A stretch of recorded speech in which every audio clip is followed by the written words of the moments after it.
से चलाना शुरू कर दिया। उन्होंने उन लोगों को हटाना शुरू कर दिया जो एम्परर का साथ देते थे। उसी समय रोड्रिगेज पर झूठा आरोप लगाया गया। वह उसी दौरान मर गया, लेकिन 5 साल बाद यह सामने आया कि वह पूरी तरह निर्दोष था। उसके सारे आरोप हटा दिए गए, लेकिन तब तक बहुत देर हो चुकी थी क्योंकि उसका पूरा परिवार खत्म हो चुका था। उसके बाद सिर्फ एम्पायर का शोक बचा था, एक मासूम आत्मा और एक युवा जीनियस के लिए तो पावर स्ट्रगल का शिकार बन गया था। यह सब जानते हुए हंस समझ जाता है कि इस बार उसे लाकिया को हर हाल में बचाना होगा। पीट देखता है कि हंस सोच में डूब गया है और उसे आवाज देकर ध्यान खींचता है। वह हंस को बताता है कि लाकिया घायल है और आखिरी बार जब उन्होंने उसे देखा था तो वह पहाड़ों की तरफ भाग गया था। हंस फिर जवाब देता है कि वह कोऑपरेट करेगा, लेकिन वह उनसे आग्रह करता है कि आज के लिए सर्च रोक दी जाए क्योंकि काफी देर हो चुकी है। वह वादा करता है कि अगले दिन सुबह सबसे पहले सर्च दोबारा शुरू की जाएगी। पीट घमंड से कहता है कि उसके आदमी घायल इंसान को ढूंढने के लिए काफी हैं, लेकिन हांस उसे समझाता है कि कॉम्पटन माउंटेन्स वैसी जगह नहीं है जिनकी उन्हें आदत है। वे घोड़े पर बैठकर ठीक से सर्च नहीं कर सकते और इसके अलावा पीट और उसके सारे आदमी भारी आर्मर पहने हुए हैं। हांस उसका ध्यान इस बात पर भी दिलाता है कि उसके आदमी पहले से ही थके हुए हैं। हांस पीट को भरोसा दिलाता है कि सबसे अच्छा तरीका यही है कि अगली सुबह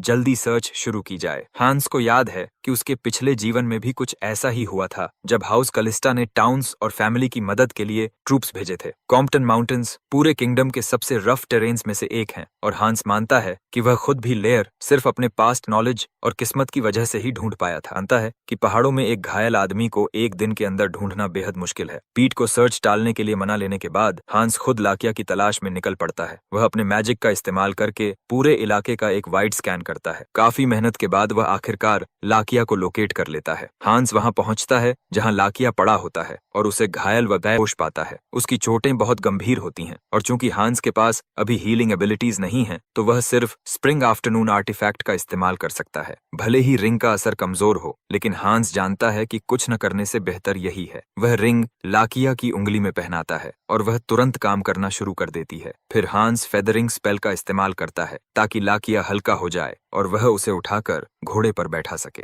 हांस पहले ही तय कर चुका था कि वह लाकिया को इस बार हर हाल में बचाएगा। वह लाकिया को घोड़े पर बैठाकर पूरी रफ्तार से कासल की तरफ दौड़ पड़ता है। जैसे ही वह कासल के पास पहुंचता है उसे एहसास होता है कि पीट और उसके आदमी पहले ही वहां पहुंच चुके हैं। कासल के सामने इंपीरियल फ्लैग लहरा रहा होता है। हांस खुद को संभाल लेता है और हालात से आगे निकलने का फैसला करता है। वह इनविजिबिलिटी आर्टिफैक्ट का इस्तेमाल करके खुद को और लाकिया दोनों को अदृश्य कर देता है। पूरा टाउन लाकिया के वांटेड पोस्टर से भर चुका होता है। यहाँ तक कि टाउन्स पीपल भी इस नए हालात से हैरान होते हैं। वांटेड पोस्टर में लाकिया की पहचान के लिए सब कुछ दिया होता है, उसकी नेवी ब्लू आंखें और उसके ग्रे बाल। कासल के अंदर पीट अपना बदतमीज रवैया जारी रखता है। उसे कासल बिल्कुल पसंद नहीं आता और वह इसकी बुराई करता है। वह कहता है कि कासल को इन बना दिया जाता तो ज्यादा अच्छा होता। वह और उसके नाइट्स इन बेकार के मजाकों पर हंसते रहते हैं, जबकि क्लॉड और बाकी सर्वेंट्स उन्हें ड्रिंक्स परोसते रहते हैं। पीट सर्वेंट्स के साथ भी बदतमीजी करता है। वह क्लॉड को घटिया सर्वेंट कहता है और शिकायत करता है कि पानी खराब है। क्लॉड मजबूरी में सिर झुकाकर उससे माफी मांगता है। तभी रिजीना हॉल में आती है और पीट से कहती है कि वह हिंसा से बचे। रिजीना उसे याद दिलाती है कि कैसल उन्हें और उनके इतने सारे लोगों को ठहरा रहा है जिसकी उन्होंने पहले से कोई तैयारी नहीं की थी। इसलिए वह उससे कहती है कि जो भी कमी हो उसे माफ करे। जैसा कि उम्मीद थी, पीट रिजीना को भी नीची नजर से देखता है और पूछता है कि वह कौन है। रिजीना अपना परिचय देती है, लेकिन पीट को यह बिल्कुल पसंद नहीं आता। वह कहता है कि यह घर बच्चों के हाथों में चल रहा है जो शर्मनाक है। उसके मुताबिक बच्चों को सोना चाहिए और असली काम बड़ों को करना चाहिए। पीटे आगे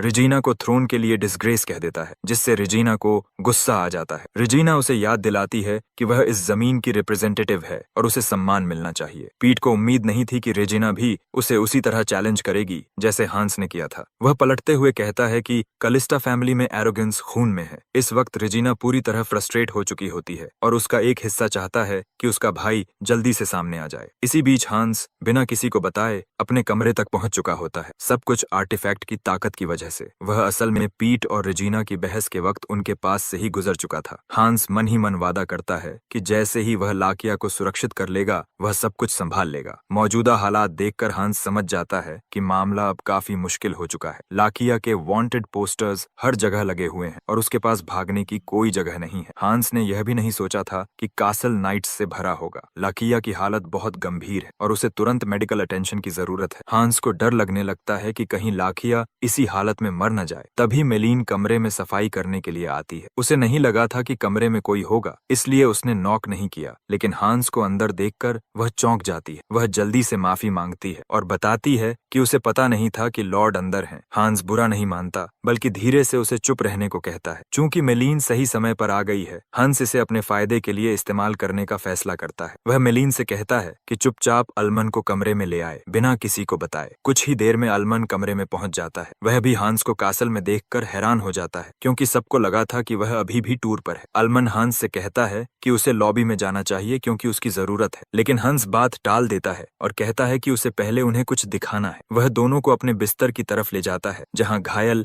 लाकिया लेटा होता है। दोनों सर्वेंट्स हांस के बेडरूम में वांटेड आदमी को देखकर सन्न रह जाते हैं। अलमन पूछता है कि क्या हांस ने ट्रेटर को खुद ही पकड़ लिया, लेकिन हांस कहता है कि वह ट्रेटर नहीं है। हांस बताता है कि लाकिया पर झूठा आरोप लगाया गया है, लेकिन वह अब भी सारे डिटेल्स नहीं बता सकता। फिर भी वह साफ कहता है कि उसने लाकिया को बचाने का फैसला किया है। हांस दोनों से लाकिया की रक्षा करने में मदद मांगता है, क्योंकि वह यह सब अकेले नहीं कर सकता। यह सुनकर दोनों बिल्कुल चुप हो जाते हैं। हंस जानता है कि वे सोच रहे होंगे कि कालिस्ता जैसा एक छोटा रूरल लॉर्ड, जिसका इंपीरियल हाउस से कोई सीधा संबंध नहीं है, आखिर रॉड्रिगेज जैसी पावरफुल फैमिली के मामले में क्यों पड़ रहा है। इसके अलावा आलमान और मिलाइन सर्वेंट्स हैं, यानी ऐसे लोग जिन्हें नोबल्स के आदेश मानने के लिए ही पाला गया है। वे चाहें तो यह बात पीट जैसे दूसरे नोबल को भी बता सकते हैं। इतने सारे रिस्क्स होने के बावजूद हांस मेलिने से कहता है कि वह उसे अपने कमरे में असाइन करेगा, ताकि वह लाकिया की देखभाल कर सके। मेलिन याद दिलाती है कि उसे घावों का इलाज करना नहीं आता। हांस यह जानता है और कहता है कि उसे बस लाकिया के घाव साफ करने हैं और उसे खाना देना है। वह वादा करता है कि इसके बदले वह मेलिन को बहुत अच्छा रिवॉर्ड देगा। फिर हांस आलमन की तरफ मुड़ता है और उससे एक बहुत बड़ा एहसान मांगता है। वह कहता है कि उसे लाकिया जैसा दिखने वाला एक कॉर्प्स चाहिए, एक ऐसा जवान लड़का जिसकी बॉडी बनावट और बालों का रंग ग्रे जैसा हो। आंखों का रंग भी मिल जाए तो अच्छा है, लेकिन जरूरी नहीं। यह सुनकर आलमन भी सन्न रह जाता है और हांस उसकी हालत समझता है। उसे पता है कि वह बहुत मुश्किल काम मांग रहा है, लेकिन वह साफ कहता है कि उसे हर हाल में लाकिया को बचाना है। हांस जानता है कि सर्वेंट्स अब भी उस पर पूरी तरह भरोसा नहीं करते, क्योंकि कोई नहीं मानता कि कोई इंसान इतना अचानक बदल सकता है। उनके लिए वह अब भी वही स्पॉइल्ड ब्रैट है जो सर्वेंट्स को डराता था। उसे डर है कि जो काम उसने उनसे कहा है उससे कहीं वे उसे धोखा न दे दें।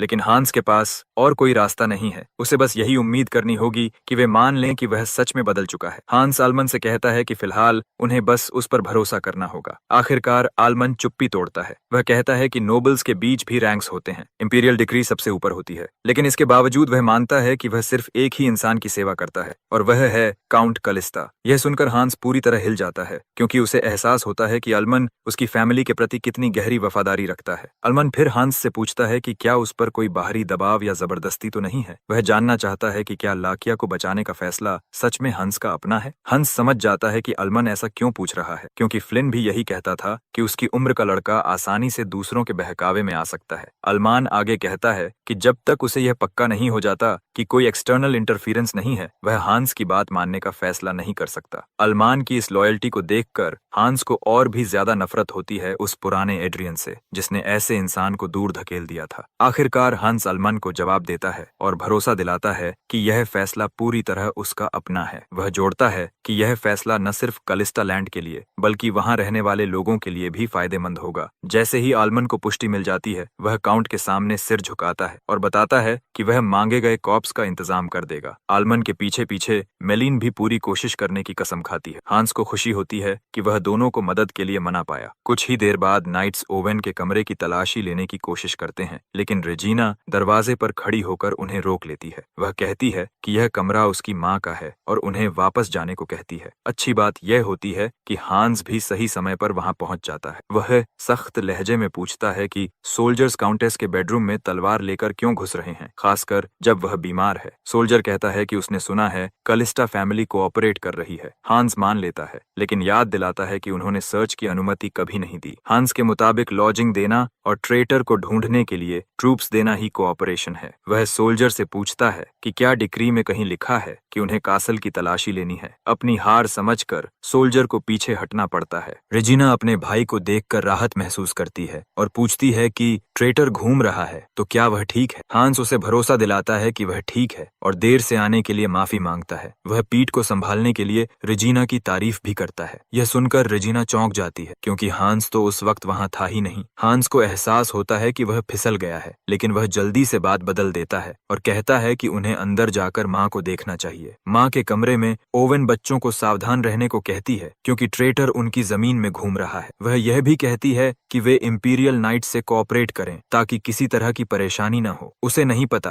कि हांस पहले ही उस सीमा को पार कर चुका है। हांस अपनी माँ को भरोसा दिलाता है कि उसने सर्च में मदद के लिए ट्रूप्स दे दिए हैं और चूंकि ट्रेटर घायल है वह जल्दी मिल जाएगा। फिर हांस अपनी माँ से झूठ बोलता है कि टूर के दौरान उसकी मुलाकात एक बूढ़ी विदेशी औरत से हुई थी। वह कहता है कि उसने उस औरत की मदद की और बदले में उसने उसे स्पेशल एनर्जी से भरी एक रिंग दी। हांस अपनी माँ को भरोसा दिलाता है कि यह रिंग पहनने से धीरे धीरे उसकी सेहत ठीक हो जाएगी। ओवेन हैरान होती है क्योंकि उसे नहीं लगता था कि उसका बेटा ऐसी बातों पर यकीन करेगा। हांस कहता है कि भले ही वह पूरी तरह विश्वास न करे, लेकिन फिर भी वह अपनी माँ को यह खूबसूरत रिंग देना चाहता है। हंस रिंग अपनी माँ की उंगली में पहनाता है और आर्टिफैक्ट तुरंत काम करने लगता है। ओवेन के चेहरे पर मुस्कान आ जाती है और वह कहती है कि उसे सच में बेहतर महसूस हो रहा है। रेजिना भी यह देखकर चौंक जाती है। ओवेन रिंग के जेम को ध्यान से देखती है और समझ जाती है कि यह येलो सैफायर है। रिंग की बनावट देखकर ओवेन भी अंदाजा लगा लेती है कि इसकी कीमत बहुत ज्यादा होगी। हांस ही अकेला है जो इसकी असली कीमत जानता है और उसे पता है कि अगर लोगों को मालूम हो गया कि यह रिंग अकेले ही एक कासल से ज्यादा कीमती है तो भारी बवाल मच जाएगा। एक दिन बाद भी लाकिया धीरे धीरे ठीक हो रहा होता है। हांस और मेलिन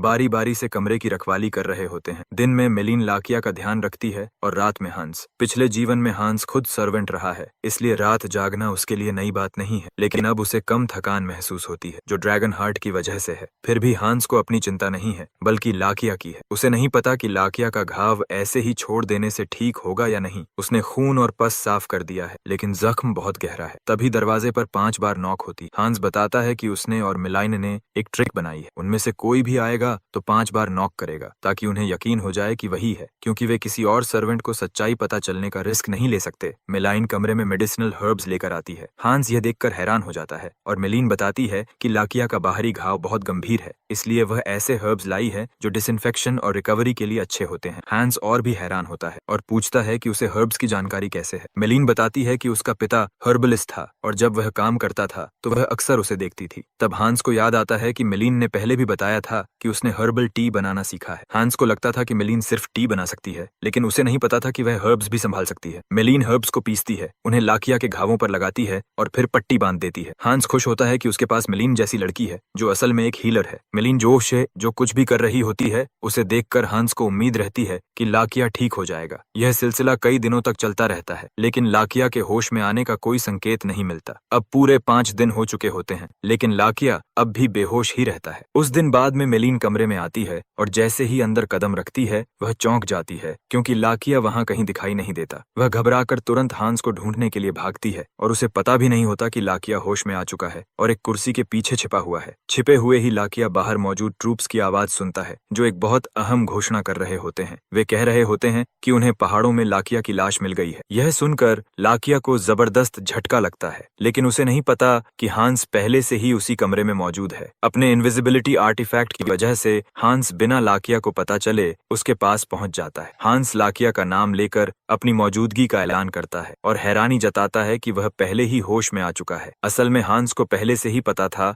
कि लाकिया जाग चुका है। ड्रैगन हार्ट की वजह से उसकी सेंसेस बहुत तेज हो चुकी हैं और वह लाकिया की सांसों में आए बदलाव को महसूस कर चुका था। लाकिया ने सिर्फ इसलिए बेहोशी का नाटक किया था क्योंकि वह हालात को लेकर शक में था। हांस को इस पर हैरानी नहीं होती क्योंकि भाग रहे इंसान के लिए यह बिल्कुल सही कदम था। लाकिया जब होश में आया होगा तो उसने खुद को एक अजनबी कमरे में पाया होगा जहां एक लड़का और एक लड़की उसकी देखभाल कर रहे थे जिन्हें वह जानता भी नहीं था। यह सब जानते हुए हांस समझ जाता है कि लाकिया उससे सतर्क रहेगा। लाकिया अपनी सतर्कता दिखाते हुए हांस की तरफ एक चारकोल पिकर तान देता है। वह हांस से उसका नाम पूछता है और यह भी कि क्या वह बाहर मौजूद ट्रूप्स का हिस्सा है। हांस दोस्ताना अंदाज अपनाने की कोशिश करता है, लेकिन लाकिया उसे पास आने से मना कर देता है। हांस उसे शांत होने को कहता है क्योंकि वह अभी भी घायल है। वह सुझाव देता है कि वे बैठकर बात करें ताकि वह सब समझा सके। आखिरकार लाकिया बैठने के लिए मान जाता है, लेकिन वह हथियार अपने पास ही रखता है ताकि अगर हांस कुछ गड़बड़ करे तो वह तैयार रहे। हांस जानता है कि उसकी बातों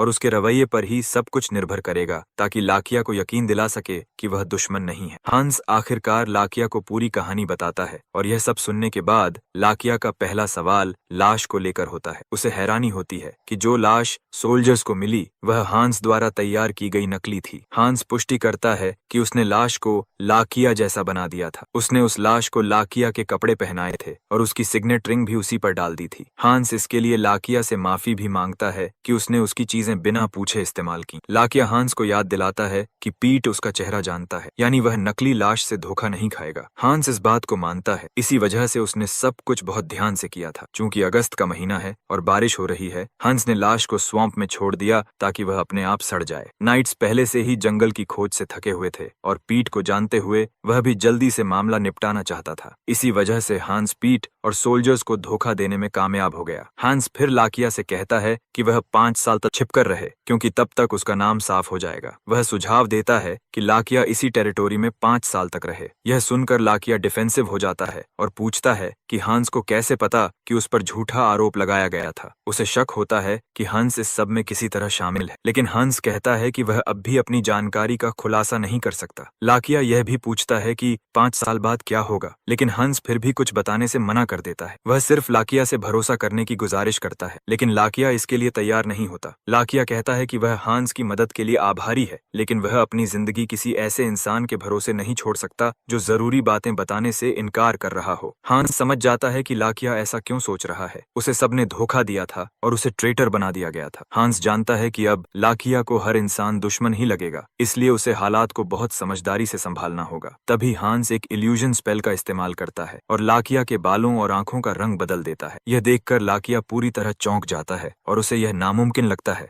हंस ने उसके सामने ही एक इल्यूजन स्पेल इस्तेमाल कर लिया था और यह एक एडवांस्ड स्पेल है। इसके अलावा हांस ने कोई इनकेंटेशन भी नहीं बोली थी। यह ऐसा काम है जो इंपीरियल कोर्ट के मेजेस तक नहीं कर सकते और हांस ने इसे ऐसे कर दिया जैसे कुछ भी नहीं हुआ हो। लाकिया इतना हैरान हो जाता है कि बोल ही नहीं पाता। हांस उसका ध्यान वापस खींचता है और कहता है कि बहुत सारी बातें हैं जो वह अभी उसे नहीं बता सकता और वह यह भी समझता है कि लाकिया को सावधान रहने की जरूरत क्यों है। लेकिन हांस उसे भरोसा दिलाता है कि उसका इरादा उसे या एम्परर को नुकसान पहुंचाने का बिल्कुल नहीं है। हांस लाकिया से भरोसा करने की गुजारिश करता है और कुछ पल की चुप्पी के बाद लाकिया आखिरकार मान जाता है कि वह हांस पर तब तक भरोसा करेगा जब तक उसे शक करने की वजह नहीं मिलती। हांस को यह सुनकर खुशी होती है क्योंकि लाकिया की उसके प्रति दुश्मनी कम हो गई थी। उसने लाकिया के बारे में सुना था कि वह एक सॉफ्ट इंसान है, लेकिन हंस समझ गया कि जो कुछ उसके साथ हुआ है उसने उसे बदल दिया है। हंस अपने दिमाग में एक अजीब सा दृश्य सोचता है, जैसे कोई डरी हुई बिल्ली उस पर हमला करने की कोशिश कर रही हो। कुछ समय बाद पीट लाकिया की मौत की खबर एम्परर को देता है। उसे उम्मीद होती है कि एम्परर खुश होगा,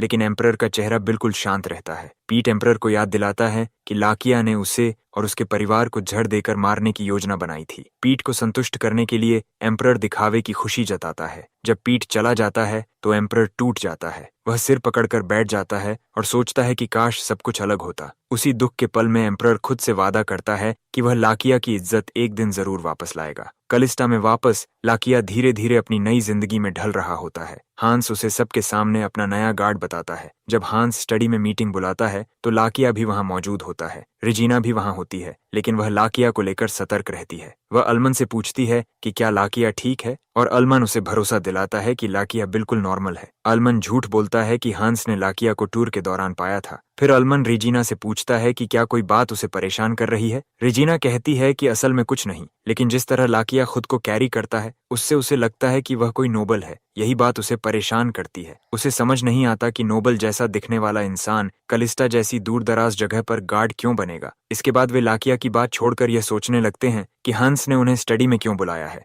लेकिन किसी को भी वजह पता नहीं होती। दूसरी तरफ लाकिया इस बात से प्रभावित होता है कि हंस उसकी पहचान छुपाने के लिए पूरी कोशिश कर रहा है। पूरे कासल में सिर्फ हंस, मिलीन और अल्मन ही उसकी असली पहचान जानते हैं। लाकिया को कासल के हर इंसान की चिंता होती है, लेकिन जिस इंसान की उसे सबसे ज्यादा चिंता है वह वही है जो अभी स्टडी में दाखिल हुआ है, हंस। लाकिया हैरान होता है कि हंस इतनी कम उम्र में भी कासल को इतनी अच्छी तरह चला रहा है। हंस ने 12 साल की उम्र में जिम्मेदारी संभाली थी, मतलब उसके पास पहले कोई खास अनुभव नहीं रहा होगा। फिर भी लाकिया फेक कॉप्स वाले प्लान से बहुत प्रभावित होता है। इसके अलावा हांस हर किसी को काफी अच्छे से संभाल रहा है। लाकिया को तो यह भी लगता है कि हंस उससे भी ज्यादा मैच्योर है। जिस तरह से वह सब कुछ हैंडल करता है, वह कास्टल के मैनेजमेंट की भी तारीफ करता है। सारे सर्वेंट्स मुस्कुराते हुए अपना काम कर रहे हैं, जो कैपिटल में भी आम बात नहीं है। लकिया को यकीन ही नहीं होता कि यह सब एक 15 साल का लड़का चला रहा है। उसके दिमाग में सिर्फ एक ही सवाल आता है, आखिर यह लड़का है कौन? स्टडी में आने के करीब 10 मिनट बाद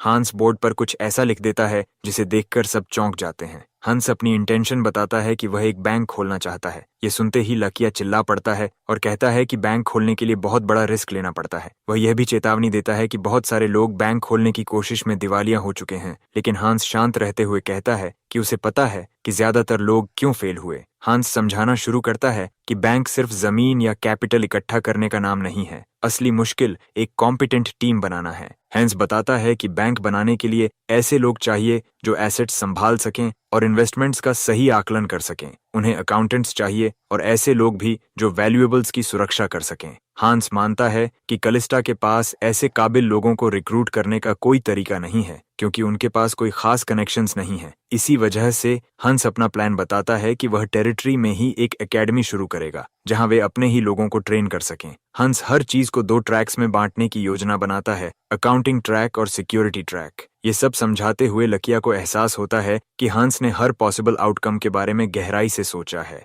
फिर भी लकिया पूरी तरह प्रभावित नहीं होता, क्योंकि उसे लगता है कि हांस का प्लान अभी भी प्रैक्टिकल रियलिटी से काफी दूर है। तभी रेजिना एक बेहद जरूरी और सही सवाल उठाती है। वह अपने भाई को याद दिलाती है कि कॉमनर्स एकेडमी की ट्यूशन अफोर्ड नहीं कर पाएंगे, क्योंकि आमतौर पर सिर्फ नोबल्स ही पढ़ाई करते हैं। हंस रेजिना की चिंता को मानता है, लेकिन बताता है कि उसने इसका सोल्यूशन पहले से सोच रखा है। वह साफ कहता है कि एकेडमी में पढ़ने वालों से कोई फी नहीं ली जाएगी। ये सुनकर अलमन भी हैरान रह जाता है, लेकिन हंस मुस्कुराते हुए अलमन को सुधारता है। वह कहता है कि वह एकेडमी में आने वालों को स्टूडेंट्स नहीं मानेगा, उसके लिए वे वर्कर्स इन ट्रेनिंग होंगे और इसी वजह से वह उन्हें सैलरी भी देगा। हंस मुस्कान के साथ कहता है कि कॉमनर्स को पढ़ाई के दौरान पैसे दिए जाएंगे। ये सुनते ही अल्मान, रेजिना और लाकिया तीनों सन्न रह जाते हैं। लाकिया समझ जाता है कि हांस मजाक नहीं कर रहा, क्योंकि उसका चेहरा पूरी तरह सीरियस है। कुछ ही देर बाद अल्मान सर्वेंट्स को इकट्ठा करता है और उन्हें नया प्लान समझाता है। वह एकेडमी की ऑपरेशनल प्लानिंग के बारे में बताता है, जिसका मकसद कलिस्टा बैंक की फाउंडेशन को सपोर्ट करना है। हांस के इंस्ट्रक्शंस के मुताबिक एकेडमी के पहले बैच के स्टूडेंट सर्वेंट्स में से ही चुने जाएंगे। अल्मन स्टाफ से कहता है कि जो इंटरेस्टेड हों वे हाथ उठाए। क्लॉड सबसे पहले हाथ उठाकर सवाल करता है। वह जानना चाहता है कि क्या उन्हें सच में सीखते हुए पैसे मिलेंगे। अल्मन उसे भरोसा दिलाता है कि ऐसा ही होगा, लेकिन लर्निंग पीरियड के दौरान उनकी रेगुलर सैलरी थोड़ी कम की जाएगी। वह यह भी साफ करता है कि यह कटौती उनके लिविंग कॉस्ट को प्रभावित नहीं करेगी। ये सुनते ही सर्वेंट्स आपस में फुसफुसाने लगते हैं। ज्यादातर लोग पहले से ही एक्साइटेड होते हैं, और जो किताबों में अच्छे नहीं हैं वे सिक्योरिटी डिवीजन ज्वाइन करने का सोचते हैं। क्लॉड अब तक हांस ने जो कुछ किया है उससे हैरान है। वह जानता है कि एकेडमीज आम तौर पर नोबल्स के लिए होती हैं, इसलिए उसे समझ नहीं आता कि वह जैसे कॉमनर्स अकाउंटिंग या सिक्योरिटी कैसे सीख पाएंगे। तभी मिलीन उसे याद दिलाती है कि वह मैथ में अच्छा है। इसके अलावा क्लोड एरेंस को भी काफी अच्छे से हैंडल करता है। मिलीन उसे सजेस्ट करती है कि वह कोशिश करे, क्योंकि उसमें काबिलियत है। फिर भी क्लोड को अपने ऊपर शक रहता है। उसे नहीं लगता कि सर्वेंट्स का एकेडमी में पढ़ना सच में कुछ बदलेगा। मेलीन थोड़ी देर सोचती है और फिर उसे बताती है कि वह एस्टेट छोड़ने वाली है। ये सुनकर क्लोड चौंक जाता है। मेलीन समझाती है कि उसने हाल ही में हंस की एक काम में मदद की थी और रिवॉर्ड के तौर पर हंस उसे मेडिसिन की पढ़ाई स्पॉन्सर कर रहा है। पहले उसे लगा था कि यह उसके लिए बहुत ज्यादा है, लेकिन अब जो बदलाव हो रहे हैं उन्हें देखकर उसने ऑफर एक्सेप्ट करने का फैसला कर लिया है। मेलीन को याद आता है कि कैसे लाकिया की जान बचाने के बाद उसने उसे धन्यवाद दिया था। वह एक पल उसके लिए बहुत मायने रखता था। उस एक पल ने उसे गर्व से भर दिया और उसे एहसास कराया कि वह इससे कहीं बेहतर कर सकती है। भले ही यह सब बहुत बड़ा लगे, फिर भी मिलीन इसे आजमाना चाहती है, और क्योंकि वह यह मौका लेने जा रही है वह क्लॉड से भी यही करने को कहती है। मिलीन की बातें क्लॉड के दिल में उतर जाती हैं। उसे एहसास होता है कि वह सही कह रही है। आखिरकार क्लॉड अकाउंटिंग क्लास में एनरोल कर लेता है। फिर भी उसके मन में शक बना रहता है। उसे डर लगता है कि कहीं वह फेल न हो जाए। सर्वेंट्स की सैलरी हाल ही में बढ़ी थी और वह सोचता है कि शायद उसे वहीं रुककर आराम से जिंदगी जी लेनी चाहिए थी। जब क्लॉड अपना टेस्ट पेपर इंस्ट्रक्टर पोआतिये को देता है तो इंस्ट्रक्टर उसकी तारीफ करता है जब क्लॉड और कहता है कि उसने बहुत अच्छा काम किया है। क्लॉड इसे नॉर्मल बताने की कोशिश करता है, लेकिन इंस्ट्रक्टर उसे बताता है कि उसका काम खास है। वह कहता है कि बेसिक अरिथमेटिक हर कोई कर सकता है, लेकिन बुक कीपिंग हर किसी के बस की बात नहीं होती। इंस्ट्रक्टर जोड़ता है कि कई स्मार्टेस्ट नोबल्स भी इसमें गलती करते हैं, लेकिन क्लॉड ने इसे परफेक्टली किया है। पोएटियर मानता है कि जब उसे इंस्ट्रक्टर बनाया गया था तब वह स्केप्टिकल था, लेकिन क्लॉड की परफॉर्मेंस ने उसे सच में उम्मीद दी है। इंस्ट्रक्टर पूरे भरोसे के साथ कहता है कि क्लॉड एक दिन बहुत बढ़िया अकाउंटेंट बनेगा। शुरुआत में क्लॉड को खुद पर शक होता है, लेकिन फिर उसे हांस की सारी कुर्बानियां याद आती हैं जो वह सबके बेहतर भविष्य के लिए कर रहा है। यही सोचकर क्लॉड तय करता है कि वह पूरी मेहनत करेगा और खुद को साबित करेगा। सिक्योरिटी ट्रेनिंग सेशन में हांस चौंक जाता है जब वह देखता है कि सारे स्टूडेंट्स सजा काट रहे हैं और यह सब लाकिया के आदेश पर हो रहा है। लाकिया सबको डांटता है और उन्हें बेकार कहता है। दरअसल 30 मिनट पहले स्टूडेंट्स बड़े घमंडी अंदाज में आए थे।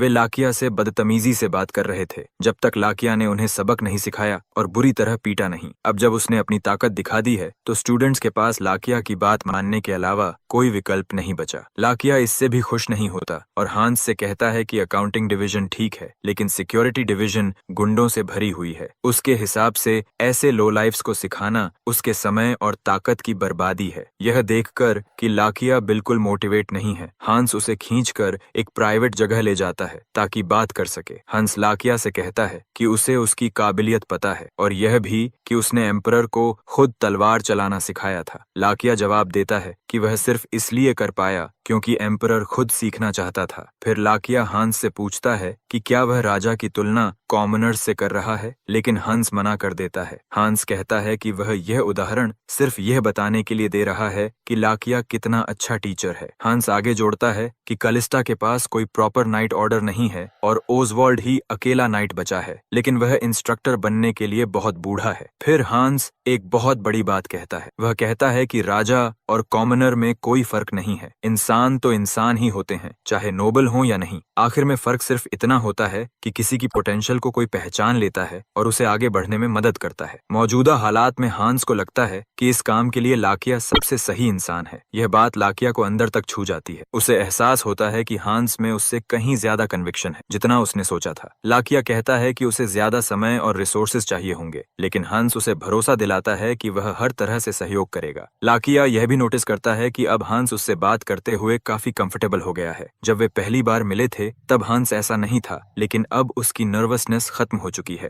हंस लाकिया से कहता है कि वह उसे एक भरोसेमंद इंसान मानता है, इसलिए उससे खुलकर बात कर पा रहा है। लाकिया को हंस की तारीफें सुनकर झुंझलाहट होती है और वह जल्दी से ट्रेनिंग ग्राउंड वापस चला जाता है। वहां पहुंचकर वह जो देखता है उससे हैरान भी होता है और प्रभावित भी। ज्यादातर स्टूडेंट्स अब भी उसी पोस्चर में खड़े होते हैं जिसमें उसने उन्हें छोड़ा था। लाकिया को हंस की बात याद आती है कि लोग बस लोग होते हैं जब तक कोई उनकी पोटेंशियल को पहचान न ले। यह सोचकर लाकिया हल्की सी मुस्कान देता है और आखिरकार तय करता है कि वह इन लो लाइफ्स को पूरी मेहनत से ट्रेन करेगा। वह स्टूडेंट्स को उठने को कहता है और बताता है कि उन्हें सिर्फ मसल्स या दिखावा नहीं चाहिए, बल्कि ग्रिट और परसिस्टेंस चाहिए। वह कहता है कि सजा मिलने के बाद भी यहाँ टिके रहना ही उनकी सबसे बड़ी क्वालिटी है और उन्हें यह बात कभी नहीं भूलनी चाहिए। इसके साथ ही लाकिया अपनी क्लास को पूरे जोश से शुरू कर देता है। पहले लाकिया सोचता था कि उसे अगले 5 साल छुपकर एक बोरिंग जिंदगी जीनी पड़ेगी, लेकिन अब वह खुश है कि उसके पास कुछ मीनिंगफुल करने को है। उसी साल यानी ईयर 853 में कलिस्टा अकेडमी की स्थापना होती है ताकि कलिस्टा बैंक की नींव रखी जा सके।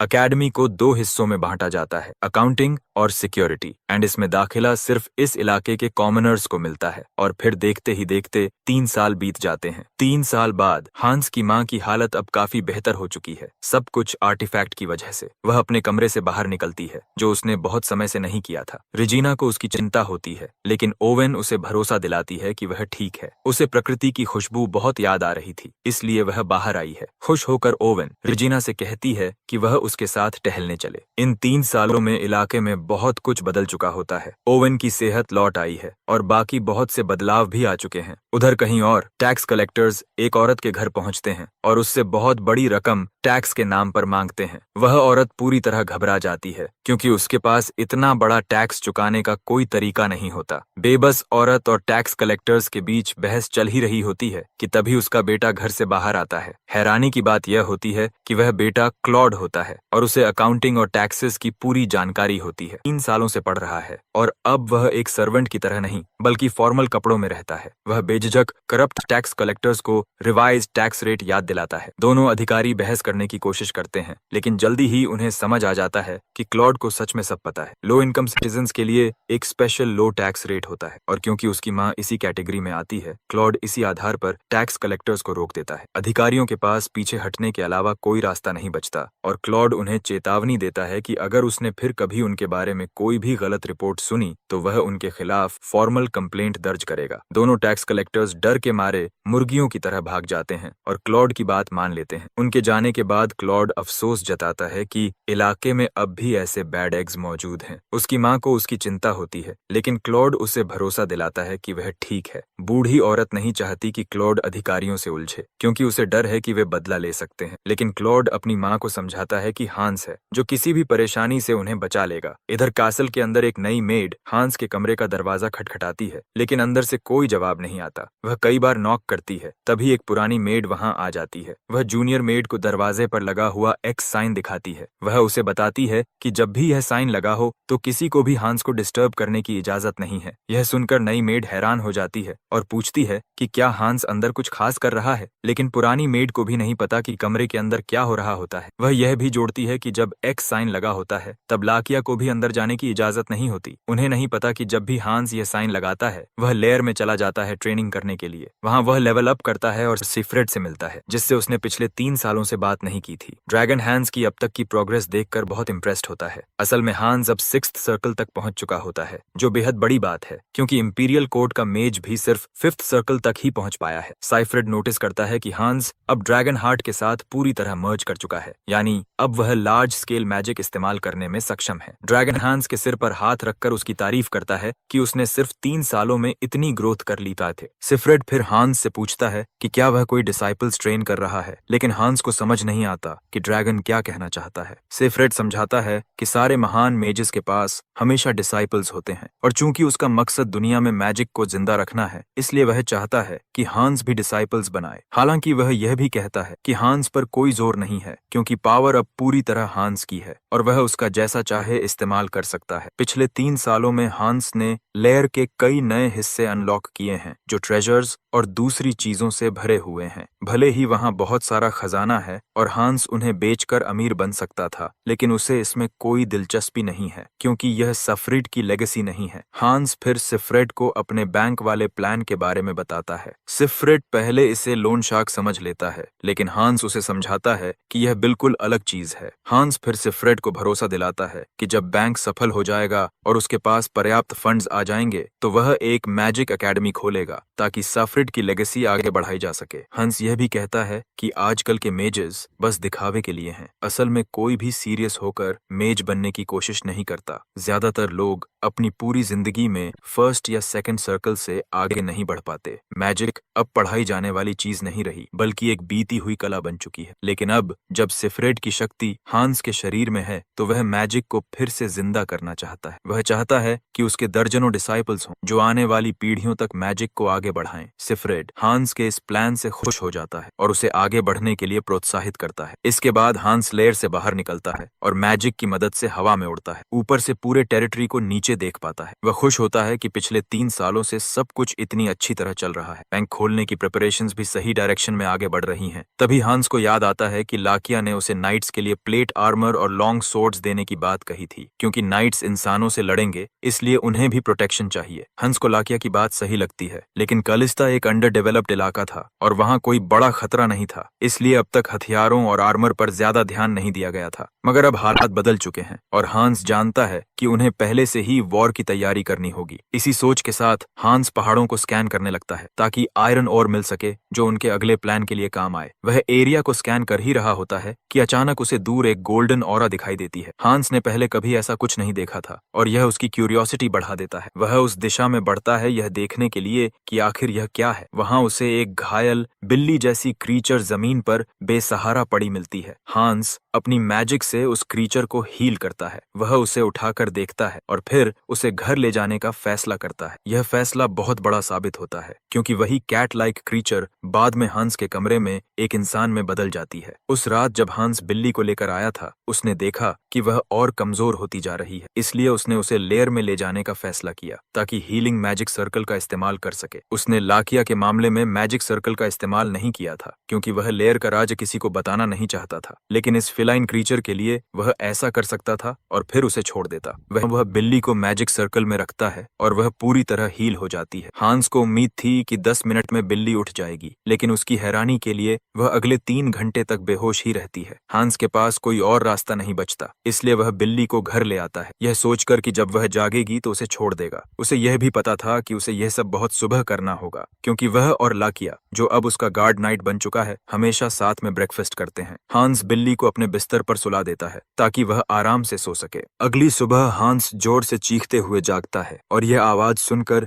लाकिया दौड़ता हुआ उसके कमरे की तरफ आता है। वह दरवाजा पीटते हुए हांस से खोलने को कहता है, लेकिन हांस अपने शरीर से दरवाजा रोक लेता है क्योंकि वह जो देख रहा है उसे समझने की कोशिश कर रहा होता है। जो बिल्ली वह पिछली रात लाया था वह अब एक पूरा ग्रोन आदमी बन चुकी थी। इसी वजह से हांस डर के मारे चीख पड़ा था। हांस लाकिया को टालने की कोशिश करता है और कहता है कि उसने एक कीड़ा देख लिया था, इसलिए वह चीखा। वह यह भी कहता है कि वह बाद में उसके साथ ब्रेकफास्ट करेगा। फिर हांस उस आदमी की तरफ मुड़कर पूछता है कि वह आखिर है कौन। हांस अभी भी पूरी तरह नहीं समझा था कि वह आदमी वही बिल्ली है, जब तक कि वह आदमी फिर से बिल्ली में बदल नहीं जाता। हांस को पहले से शक था, लेकिन अब अपनी आंखों से ट्रांसफॉर्म होते देखकर उसे यकीन हो जाता है कि वह एक फीलाइन फोल्क है। फीलाइन फोक्स एक रहस्यमयी रेस होती है जो इंसानों से अलग एक सोसाइटी में रहती है। वे एल्व्स और ड्वार्व्स जितनी ही पुरानी जाति हैं, लेकिन लोग उन्हें बहुत कम देखते हैं क्योंकि वे खुद को दिखाने में बहुत सावधानी बरतते हैं। इंसानों से उनका संपर्क बहुत कम होता है, इसलिए उनके बारे में ज्यादा जानकारी किसी को नहीं है। कैट गाय कमरे में टहलने लगता है और अचानक फैसला करता है कि वह यहीं रहने वाला है। यह सुनकर हांस हैरान रह जाता है क्योंकि उसे याद नहीं कि उसने कभी उसे रहने की इजाजत दी हो। हांस बहस करने की कोशिश करता है, लेकिन कैट गाय उसे याद दिलाता है कि हांस ही उसे सबसे पहले उठाकर लाया था। वह दावा करता है कि हांस ने उसे किडनैप कर लिया और बिना उसकी इजाजत उसके घावों का इलाज भी कर दिया। इन सब बातों के बाद कैट गाय हांस को बताता है कि अब हांस उसकी जिम्मेदारी है। हांस समझ जाता है कि कैट गाय बहुत जिद्दी और चालाक है। हांस फिर कहता है कि अगर उसने उसका इलाज न किया होता तो वह मर चुका होता। चूंकि फिलाइन फोक्स इंसानों से कहीं ज्यादा ताकतवर और तेज होते हैं, हांस को लगता है कि उसे कोई इंसान घायल नहीं कर सकता। वह कैट गाय से पूछता है कि क्या उसे किसी दूसरे फिलाइन फोल्क ने घायल किया था। यह सवाल कैट गाय को अंदर तक लग जाता है और वह चुप हो जाता है, जिससे लगता है कि हांस शायद सही है। हांस अब भी कैट गाय के और करीब जाने की कोशिश ही कर रहा होता है कि तभी लाकिया दरवाजा तोड़कर अंदर घुस आता है। यह दोनों को चौंका देता है, लेकिन लाकिया कैट गाय को देखते ही तुरंत तलवार निकाल लेता है। वह कैट गाय से हांस से दूर रहने को कहता है और फुर्ती से हांस के पास आ जाता है। वह हांस और कैट गाय के बीच खड़ा हो जाता है और अपनी तलवार फिलाइन फोल्क की तरफ तान देता है। तभी हांस को याद आता है कि लाकिया एक सोर्ड मास्टर है, यानी वह भी फिलाइन फोल्क से आ रही एबनॉर्मल ऑरा को महसूस कर सकता है। कैट गाय गुस्से में आ जाता है और लाकिया पर हमला करने के लिए हाथ उठा लेता है। यह समझते हुए कि दोनों एक दूसरे को नुकसान पहुंचा सकते हैं, हांस ब्लिंक स्पेल का इस्तेमाल करता है और दोनों के बीच में आ जाता है। आखिरी पल में दोनों रुक जाते हैं ताकि हांस को चोट न लगे। हालात को शांत करने के बाद हांस लाकिया से कहता है कि वह शांत रहे। वह बताता है कि कैट गाय किसी परेशानी में है, इसलिए उसने उसे अपने पास रखने का फैसला किया है। साथ ही वह लाकिया से गुजारिश करता है कि वह हॉस्टाइल न बने। हांस की यह सेल्फलेस हरकत देखकर कैट गाय भी चौंक जाता है। गंभीर चेहरे के साथ लाकिया पूछता है कि एक फीलाइन फोल्क इंसानों की दुनिया में घूम क्यों रहा है। हांस जवाब देता है कि यह एक पर्सनल मैटर है। लाकिया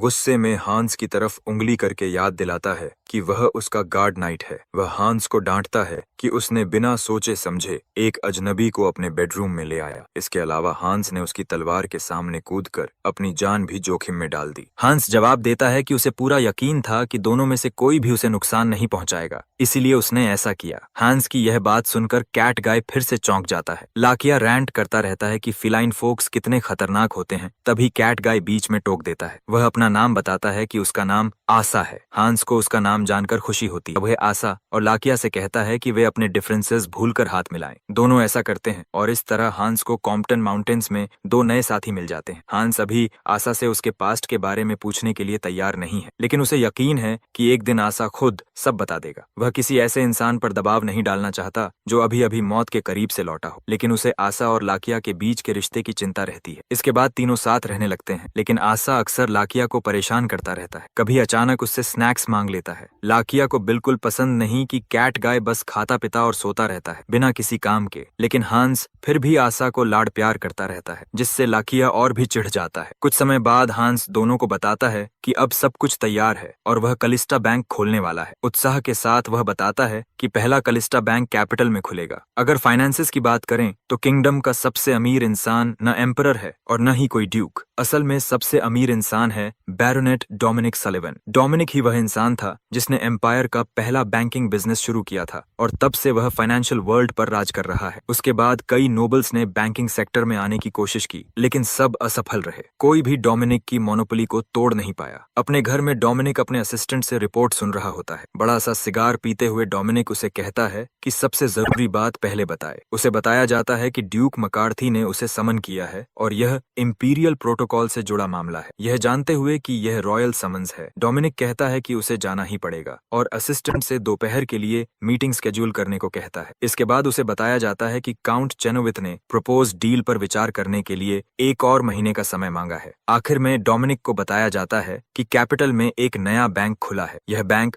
हाउस कलिस्टा द्वारा चलाया जा रहा है और फिलहाल इसकी सिर्फ एक ब्रांच है। जब डोमिनिक सुनता है कि यह कलिस्टास का बैंक है तो वह ज्यादा दिलचस्पी नहीं दिखाता। वह उन्हें एक रूरल फैमिली मानता है जिनका कोई बड़ा इन्वेस्टमेंट नहीं है। डोमिनिक मान लेता है कि यह बैंक जल्द ही बैंकरप्ट हो जाएगा, इसलिए वह परेशान नहीं होता। वह असिस्टेंट से कहता है कि नए बैंक को इग्नोर कर दे, लेकिन अंदर ही अंदर वह यह भी सोचता है कि कहीं कलिस्टास के पीछे कोई ऐसा बैकिंग तो नहीं है जिसके बारे में उसे पता नहीं। उधर कैपिटल में नया खुला बैंक बहुत ध्यान खींच रहा है। आमतौर पर ऐसा नहीं होता, लेकिन इस बैंक का बिजनेस प्लान और स्ट्रैटेजी लोगों को आकर्षित कर रही है। पता चलता है कि हांस का नया बैंक नए कस्टमर से अकाउंट खोलने के लिए सिर्फ 1 कॉपर ले रहा है। इसके अलावा वे बिना किसी कोलेटरल के लोन्स भी दे रहे हैं। सामान्य बैंक्स में अकाउंट खोलने के लिए कम से कम 8 शुल्ड टेपुट कॉइन जरूरी होता है और जब लोन्स देने की बात आती है तो वे आमतौर पर बराबर वैल्यू का कोलेटरल मांगते हैं। यही वजह है कि कॉमनर्स के लिए बैंक्स का कोई खास मतलब नहीं रहा, क्योंकि इन शर्तों को पूरा सिर्फ नोबल्स ही कर सकते थे।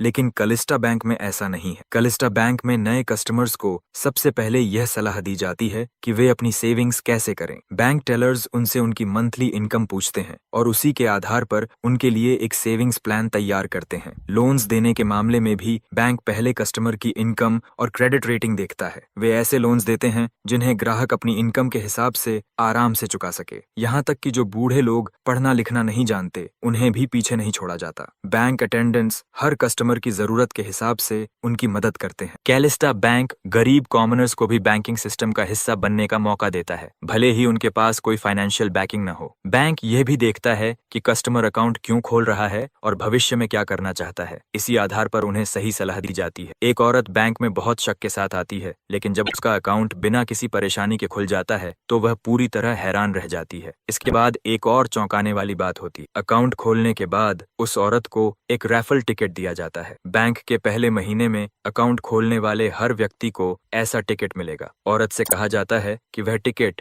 एक खास बॉक्स में डाल दे रहे और 1 महीने बाद ड्रॉ होगा जिसमें 3 विनर्स चुने जाएंगे। फिर उसे बताया जाता है कि बैंक प्राइजेस भी देगा। फर्स्ट प्राइज होगा 25 gold coins, second prize 10 gold coins और थर्ड प्राइज 5 गोल्ड कॉइन्स। यह सुनकर बैंक में मौजूद हर इंसान हैरान रह जाता है और लोग रैफल टिकट पाने के लिए अकाउंट खोलने दौड़ पड़ते हैं। लॉबी में आल्मन और क्लॉड खड़े होते हैं। आल्मन क्लॉड की तारीफ करता है कि यह आइडिया कितना शानदार था। असल में रैफल वाला प्लान क्लॉड का ही था। इसके अलावा क्रेडिट रेटिंग वाला आइडिया भी उसी ने दूसरे स्टूडेंट्स के साथ मिलकर निकाला था। थोड़ी देर बाद दोनों को रिपोर्ट मिलती है कि पहले ही दिन उन्होंने 100 अकाउंट्स खोलने का टारगेट पूरा कर लिया है और अभी भी 4 घंटे का समय बाकी है। यह सुनकर क्लॉड पूरी तरह स्टन्ड हो जाता है। इसके अलावा उन्हें 30 लोन एप्लीकेशंस भी मिल चुकी होती हैं। अल्मन को पूरा भरोसा है कि हांस यह खबर सुनकर बहुत खुश होगा। वह चाहता है कि हांस खुद आकर यह सब देखे। कलिस्टा में ट्रेन हुए लोकल बैंकर्स और गार्ड्स सब कुछ अच्छे से संभाल रहे होते हैं। अल्मन कहता है कि उन्होंने सच में एक ऐसा बैंक बना लिया है